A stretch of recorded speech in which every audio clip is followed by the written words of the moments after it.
What is going on, fellow gamers? It is that time of the year again for the Game Awards. Yes, and with that, we here at 5-9 Gaming Direct decided to look at some of the categories and, decide what we personally thought would be the winner based on the actual Game Awards nominations. Now, obviously, we can't cover every single topic. We'd be here for, well, until next year's awards, essentially. But with that, we wanted to go over some of the best ones that we personally liked and everything, and that our staff could actually have had the time to play and everything, because there are a lot of games this year despite being a pandemic. So we're gonna be going through all of them. There's gonna be multiple videos. Make sure you check out the playlist and everything. But without further ado, let's get into the second one, which is the best indie game.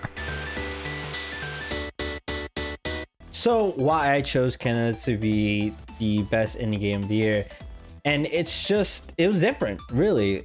The story was amazing. Gameplay was different. Just the artwork in general. Kena and the Bridge of the Spirits was just something that was very, very different. And then again, that is saying for most indie games because they are very different at the end of the day. But Kena and the Bridge of the Spirits was just something that was different in when I was playing it, and it's one of those hard miss, like you hear it and then you gotta try it type of deal. So it's just an amazing story, and just the story is just amazing. The atmosphere, just like the way that they made everything in Kena is just something different, something very unique, something that every indie game should strive to do, But that is my reason why I chose Kena to be the best indie game of 2021. All right, for best indie game, I have to talk about Kena Bridge of Spirits. This game just blew my mind, like full meltdown. Like, oh my gosh, like this is an indie game? If this is gonna be the future of indie games, we've got nothing to worry about, at least for a while. But this game was just fun to play, looked beautiful, great combat, great story, the whole nine yards, the whole package was here. It was absolutely amazing, and I cannot see any game topping this in terms of the best indie game for 2021. All right, hands down, best indie game of 2021 to me was the amazing experience that was Kena Bridge of Spirits. The first time I saw the trailer for Kena, I knew it was going to be something special. It just reminded me, I don't know why, it just looked like a Zelda kind of an adventure, right, that you could get into.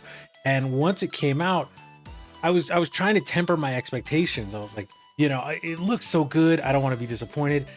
But I bought it, and when it came out, it was just such a wonderful experience. The combat felt really, really great. Everything was weighted perfectly, and your abilities recharged at like the perfect amount so you could clear the bosses, and the bosses were hard, especially as you went up in the harder difficulties. Like some of the vistas and stuff that they put in that game were fantastic.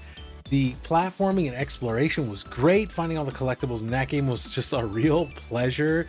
Just being able to play and get the cute little rock guys as they all follow you, and you can put different hats on them if you collect different stuff.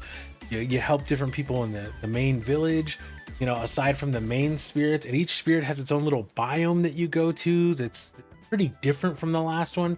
All of that was just such a cool together, put together experience. There's no two ways about it. I feel like if you don't think Kena Bridge of Spirits is the indie game of 2021,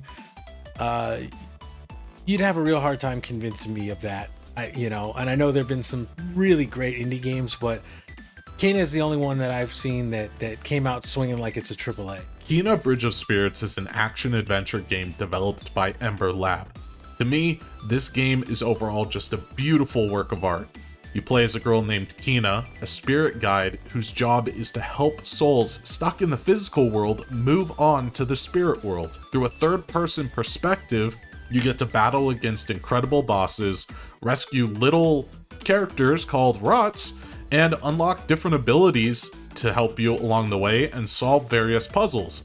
Not to mention, you also get to give the rots their own little cosmetics, little hats that you can obtain along the way. During the fights, you actually are put in for a challenge. It reminded me a lot of how boss fights are in Dark Souls and Legend of Zelda, but when it comes to the game itself, it really gives it a challenge, which is great. Now, for the freedom of the game, you are put into this open world that you are able to explore. and you can go to any place anytime. Now, honestly, to me, that isn't the best part of it though. You will find yourself looking at the scenery, and I know I sure did, and the beauty of the game more than you will be playing it.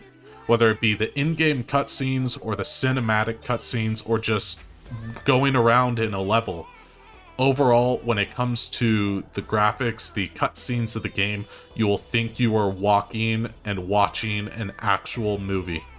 Not to mention, the story of the game draws you in to where you begin to relate to what the characters' motives are, to what they are doing, what they are feeling. And because of this, if there is one game that deserves Best Indie Game, it is easily Kena and the Bridge of Spirits. All right, and there we go. What did you think of our pick here at Direct for this particular category? Again, there are tons of categories when it comes to the Game Awards, and of course, that will all be going live later today at the time of this recording when you're seeing this. But regardless, we're not the ones who pick it. You, the fans, are. You have to go onto their website and pick the winners yourselves. We'll, of course, be talking about that. We're live reacting to it, the whole thing. So make sure you check us out over on 59 Gaming Twitch channel. Link will be down in the description below, as always. But with all that being said, again, let us know your thoughts down below in the comments, as always. Leave a like if you like the video. Subscribe if you happen to be new. Until next time, everyone, we'll see you in the next one. Johnny.